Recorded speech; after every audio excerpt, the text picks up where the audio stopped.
మనోళ్ళందరికీ good morning. అలాగే రాఖీ పౌర్ణమి శుభాకాంక్షలు.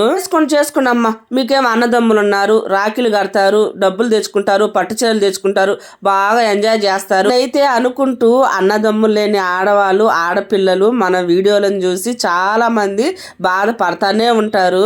ఇలా బాధపడే వాళ్ళలో నేను కూడా ఒకదాన్నే. ఏం నీకు అన్నదమ్ములు లేరా అనేది అనుకోవచ్చు. మీకు అందరికి లేరని బాధపడుతున్నారు, నాకు ఉండి బాధపడుతున్నాను. నేను కూడా చాలా వీడియోలను చూసి బాధపడతానే ఉంటాను. చాలా మంది అమ్మగారి నుంచి మాకు ఆ శారీ వచ్చింది, ఈ శారీ వచ్చింది, అమ్మ నాయన తర్వాత ఎవరైనా సరే అని అంటుంటే నేను కూడా చాలా బాధపడతాను.